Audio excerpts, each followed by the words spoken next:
Halo teman-teman, selamat datang kembali di channel kita Danyang Dedemit. Seperti biasa, terima kasih bagi teman-teman yang sudah subscribe, dan bagi yang belum, silahkan subscribe agar channel ini terus berkembang. Jangan lupa juga selalu nyalakan loncengnya agar selalu mendapat notifikasi terbaru dari video-video yang kita upload. Oke, langsung aja kita masuk ke cerita.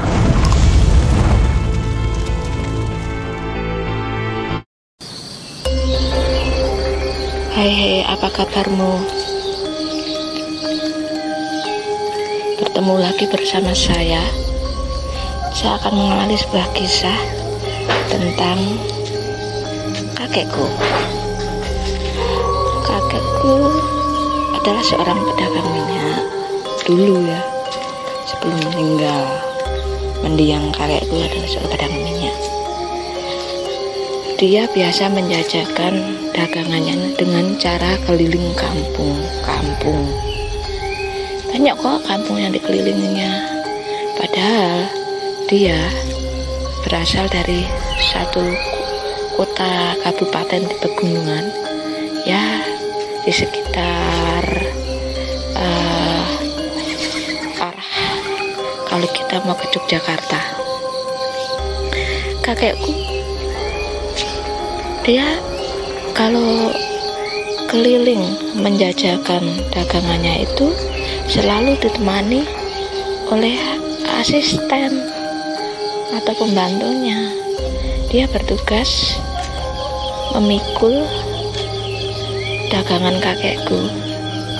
Pernah suatu ketika pembantu kakekku itu mengeluh karena ada benjolan yang ada di belakang lehernya, dan dia bilang sama kakekku, "Pak, saya mau istirahat dulu ya sebentar." "Kenapa?" "Ini Pak, leher saya rasanya berat banget." "Oh ya udah, nggak apa-apa," kata kakekku.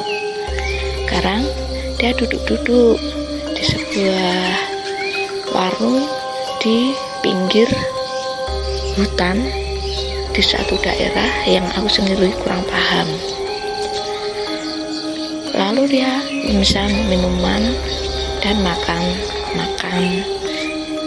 ala kadarnya yang disediakan, yang ada di warung kecil itu. Lalu dia bilang ke kakekku, "Pak, iya, andai kata punuk yang ada di belakang leher saya ini lepas, saya bahagia banget Pak. Kayaknya berat banget kadang kalau saya ini Pak, saya rasakan." "Udah lah, mau gimana lagi, kalau saya bisa bantu ngambil pun akan saya ambilkan," kata kakekku. "Iya ya Pak. Wah, kadang kalau mau tidur pun susah itu Pak, pegang rasanya Pak." "Oh gitu, iya ya, kalau ada obat atau apa, pengen juga loh saya bantu situ, biar situ enakan, ringan lah," katanya. Sering kali dia mengeluh masalah punuk yang ada di lehernya itu. Suatu ketika kakekku nanya-nanya ke seorang sinseh yang ada di desaku, "Bah, itu kalau punuk itu cara menghilangkan gimana Bah?" "Ya, itu kan otot yang membesar," kata si babahnya. "Karena otot yang membesar dan tertahan, ya satu-satunya jalannya istirahat, jangan mikul lagi." "Wah, bagaimana kalau situ bikin gerobak saja," kata si babahnya. Oh ya Bah, tapi kalau buat beli rodanya jauh Bah. Di sini Best Boss hanya ada seminggu sekali, itu pun nggak langsung sampai Bah. Kita tahu sendiri kan Bah, kalau mau beli apa-apa harus datang ke kota gede kayak Semarang lah, sedangkan andalan kita Best Boss hanya cuma satu. Yang dimaksud kakekku Best Boss adalah sebuah kendaraan bis zaman dulu yang kalau untuk menggerakkan kan pakai diesel ya. Lah cara menggerakkan itu dengan cara dikokang atau diputar dengan menggunakan kunci gede itu, gludak baru bergerak bisnya. Lah kalau di tengah-tengah jalan bisnya tiba-tiba mesinnya mati, ya harus muter lagi. Kita menyebutnya Best Boss katanya, Best Boss. Sebenarnya Best Boss bukan Best Boss, tapi orang-orang udah ketelanjur bilang Best Boss. Nah, ada sih rencana kakek mau bikin gerobak. Kasihan lihat pembantunya, punyuknya semakin hari semakin besar gara-gara sering mikul ini loh, mikul dagangan kakek. Waktu itu kakek pernah ngajak dia di suatu tempat. Ketika itu kakekku berada di sebuah kayak pinggiran hutan lah kalau tidak salah. Dia masuk di sebuah jalan yang biasalah dilalui oleh orang-orang pada zaman dulu lah di situ. Sudah lama banget kakek itu masuk bersama pembantunya itu dengan membawa dagangannya. Itu tuh udah kayaknya kalau dihitung-hitung ya udah lebih dari 1 kilo loh. Kakekku masuk ke hutan itu belum menemukan satu kampung pun. Sampai akhirnya dia bilang sama pembantunya, udah kalau kamu udah lelah istirahat dulu lah. Kok di sini belum ada satu kampung pun ya yang kita temukan? Apa kita salah masuk? Ya bisa jadi Pak, kata pembantunya bilang gitu. Kok nggak ada satupun kampung di dalam sini? Ya udahlah, wow alam, kata kakekku. Nanti kita terus saja jalan, siapa tahu kita nemu kampung, katanya. Benar, telah dianggap cukup istirahatnya, akhirnya mereka pun bergerak, berjalan lagi, terus jalan terus sampai dia mendengar kayak ada suara anak-anak kecil sedang bermain berlarian ke sana kemari.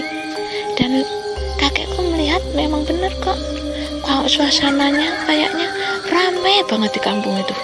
Wah, kakekku seneng banget. Wah, kita menemukan kampung nih, bener nih. Wah, kampungnya kayaknya ramai banget.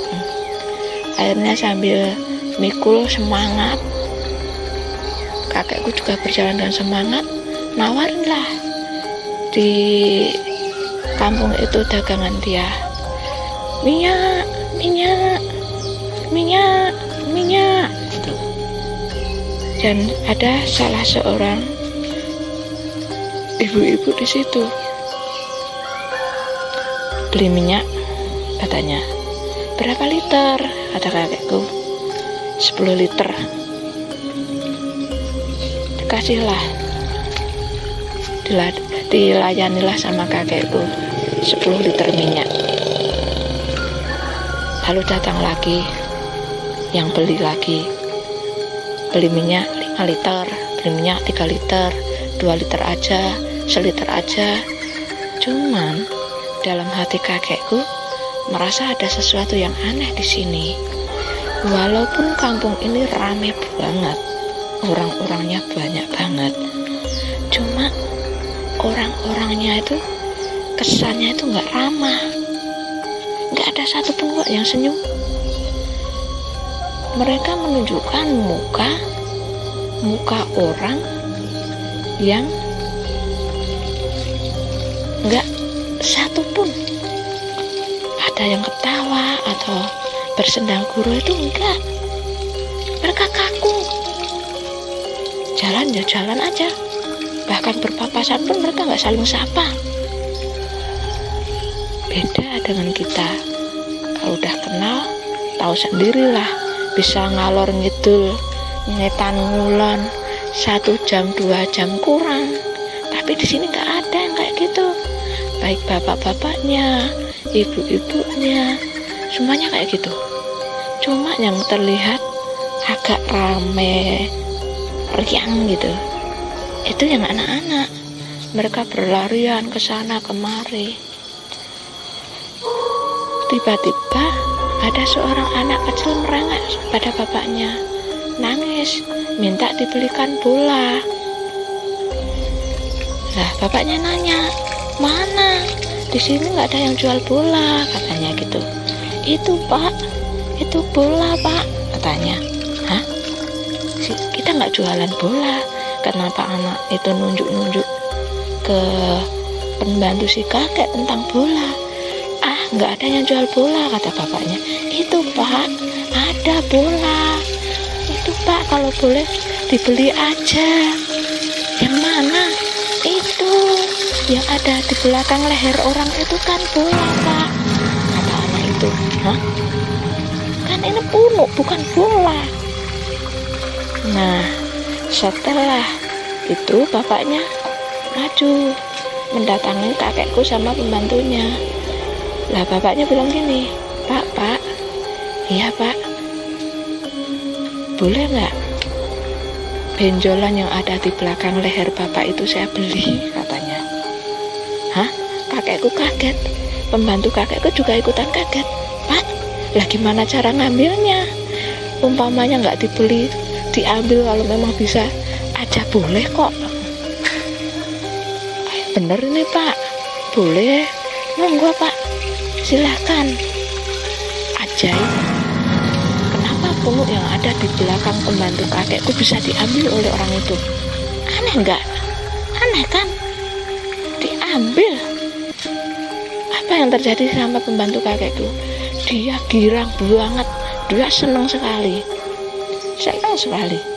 Waduh, kayak dapat durian runtuh, karena benjolan yang ada di belakang kepala dia sudah bisa diambil. Sambil bersuka cita dia, sambil mikul tangki yang sudah habis minyaknya, dia senang banget. Wah, semangat 45, engkat.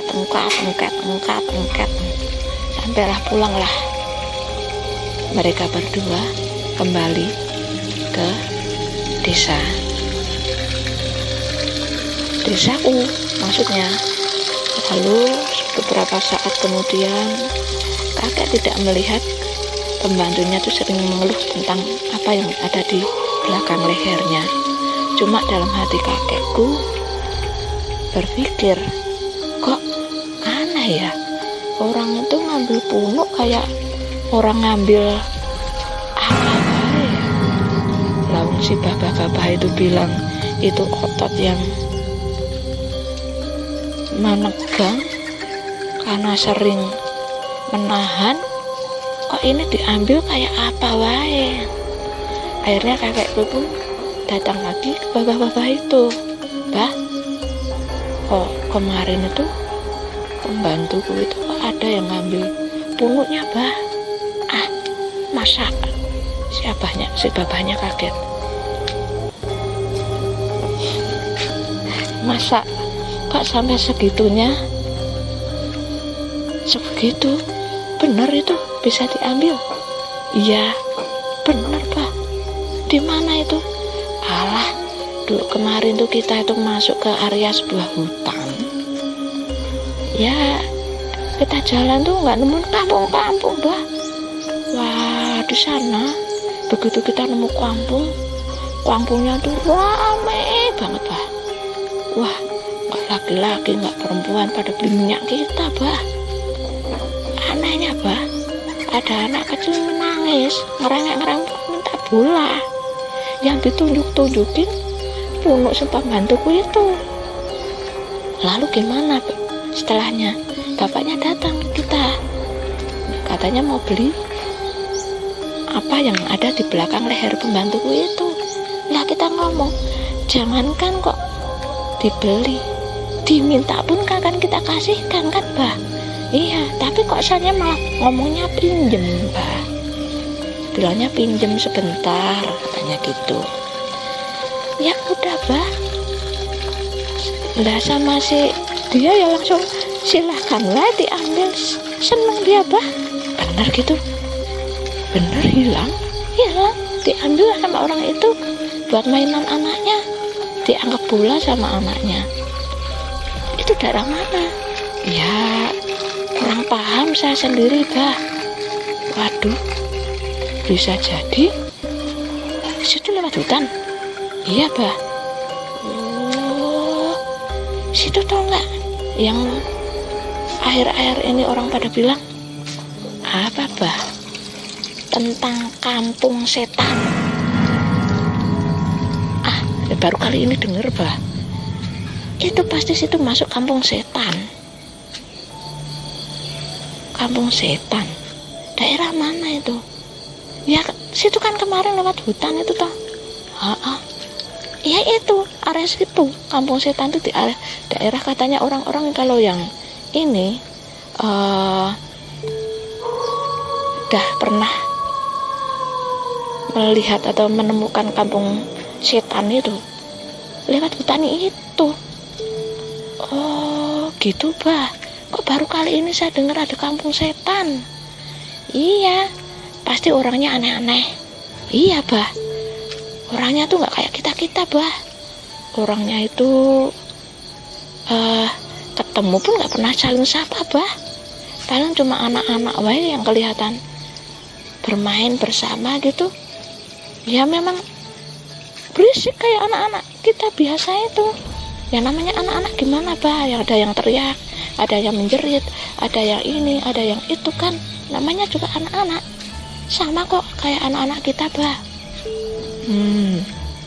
Bener.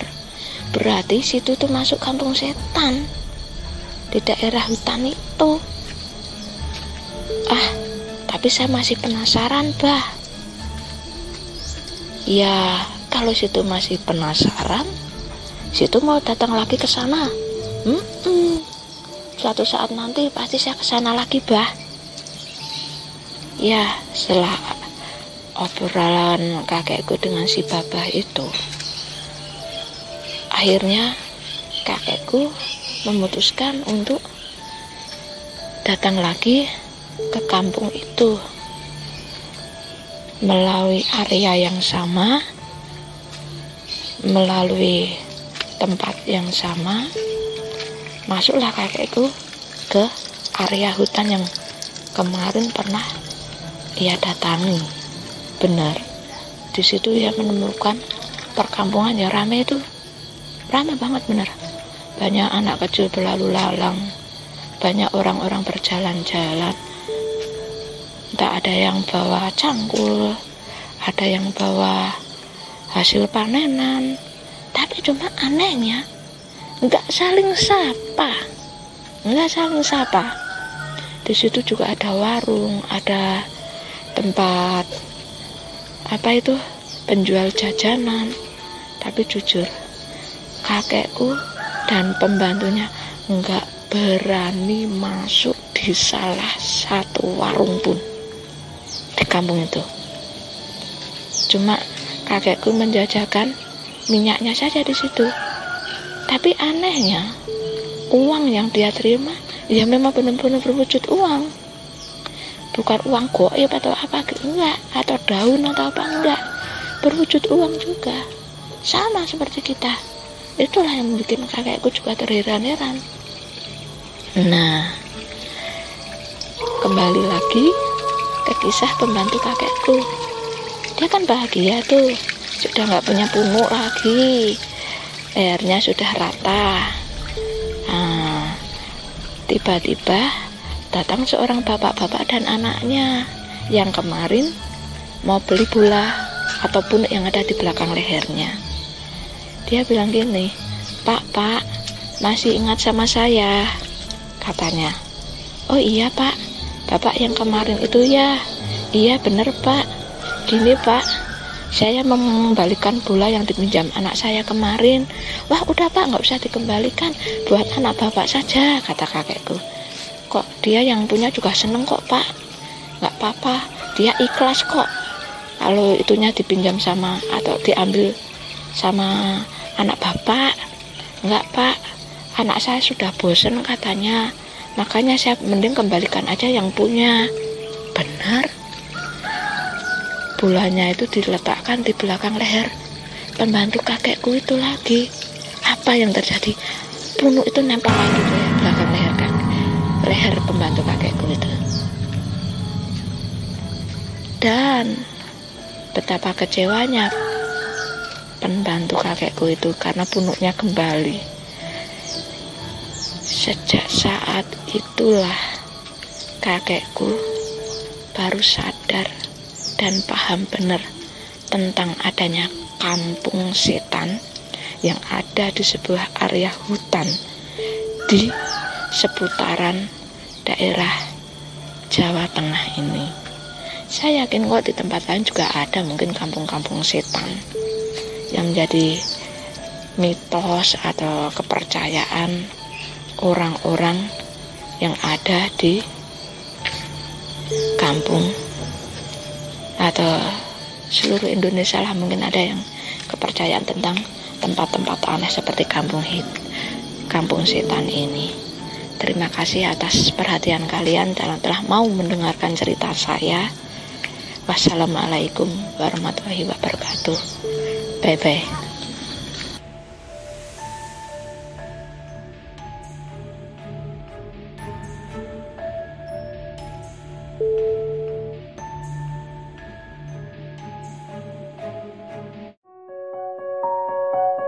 Oke teman-teman, sampai di sini dulu ceritanya. Jangan lupa nantikan kembali cerita horor berikutnya hanya di channel Danyang Dedemit.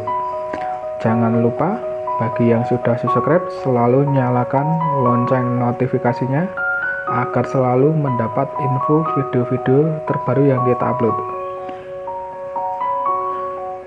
Baiklah, sampai jumpa kembali dalam cerita berikutnya.